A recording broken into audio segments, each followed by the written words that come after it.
Pois é, porque né? existem muitas pessoas, inclusive podem ter pessoas nos assistindo que pensam dessa maneira, que valorizam muito o estudo, o raciocínio, a lógica, e que nem sempre, por não querer ou por não acreditar, relacionam tudo isso à figura do transcendente, de Deus ou de algo que acredita.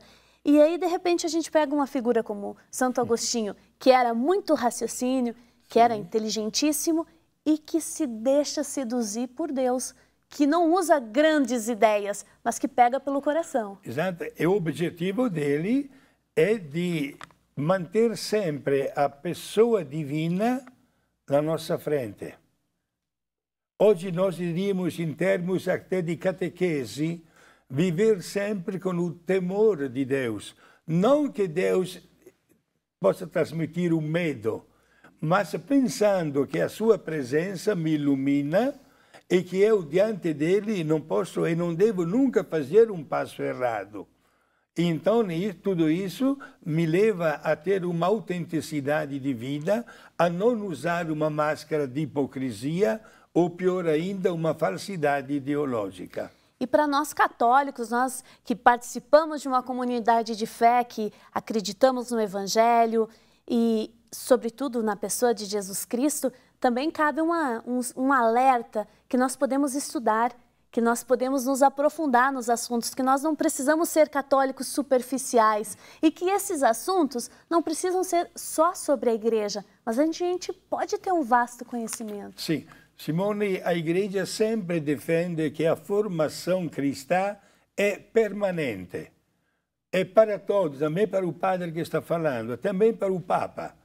Todos nós aprendemos diariamente através do estudo, e um estudo cada vez mais profundo, não somente as noções básicas que sustentam a nossa doutrina, mas quanto mais se conhece, mais se ama. Santo Agostinho conseguiu, nesta segunda etapa da sua vida, recuperar o tempo perdido e dedicou-se não somente aos escritos, escreveu muitos livros, todos em língua latina, até sobre os principais mistérios da nossa fé, até a Trindade. Inclusive, é bom que nossos amigos conheçam mais algo a respeito deste grande santo. A vida dele se caracterizou num momento de um pôr de sol, digamos assim, sobre o Império Romano. O Império Romano estava decaindo e nasciam, inclusive, até as primeiras heresias até dentro da igreja. Foi aí que Santo Agostinho, com a sua inteligência, não perdeu mais tempo. Pode-se dizer, desculpa cortar, padre, mas aproveitando o gancho do que o senhor vai falar, que houve um antes e um depois da igreja com a figura de Santo Agostinho? Eu gostaria de dizer que houve mais um progresso da igreja, porque a igreja saiu vitoriosa não somente sobre os 300 anos de perseguições, mas com este campeão. Foi para frente, progrediu muito, muito a igreja. E naquele momento tanto delicado até das heresias, Agostinho soube combatê-las em tempo para que não se espalhassem. Mas heresias, o que seriam essas heresias? Significa dar uma manipulação ou interpretação aos fatos bíblicos anunciados e revelados por Jesus. É distorcer? Distorcer. Por exemplo, quando nós enfrentamos o diálogo sobre o conhecimento de Jesus, nós sabemos, né, que Jesus é pessoa divina, né, em duas naturezas, natureza humana e natureza divina. Ao passo que naquela época já tinha a heresia de Ário, que afirmava que Jesus tinha duas naturezas, humana e divina, mas também duas pessoas, pessoa humana e pessoa divina.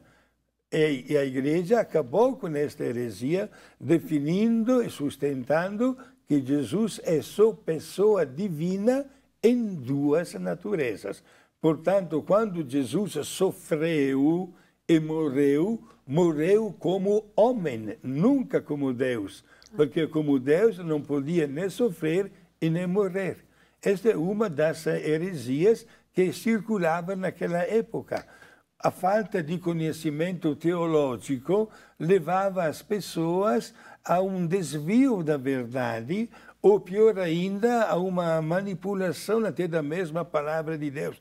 Não esqueçamos, Simone, né, e prezados amigos, que hoje tudo é mais fácil tendo acesso aos livros, à doutrina, à catequese, às nossas crianças que vão na catequese, mas a igreja nos primeiros tempos não tinha nenhum subsídio nas mãos. Portanto, o grave perigo que enfrentou foi exatamente este aqui, de dar um corte às heresias para definir a doutrina cristã. Inclusive, padre, até na vida religiosa, eu ouvi de alguns religiosos, o fato de ter a Bíblia em mãos, poder rezar, não faz muito tempo que as pessoas tiveram esse direito. Olha, a senhora fez uma pergunta muito delicada e para a qual, com toda sinceridade, vamos responder, é verdade. Talvez se chegamos um pouquinho tarde, teve tempo até, digamos assim, de poucas dezenas de anos atrás, nos quais não se aconselhava a leitura da Bíblia. Não se aconselhava, talvez se pensava de encontrar, quem sabe, que dificuldade, até os sacerdotes talvez não estavam muito bem preparados.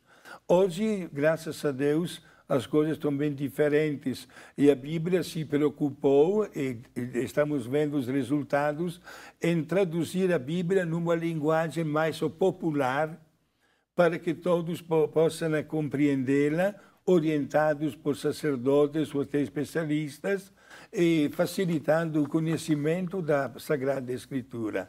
Que bom, né, padre? Nossa. Hoje nós temos nas nossas mãos essa riqueza de poder experienciar com os discípulos, com as primeiras comunidades, a presença e a missão de Jesus Cristo. Mas no próximo bloco, você sabe qual é a relação de Santo Agostinho com Lutero? Eles tiveram muito a ver na história. Nós voltamos já já.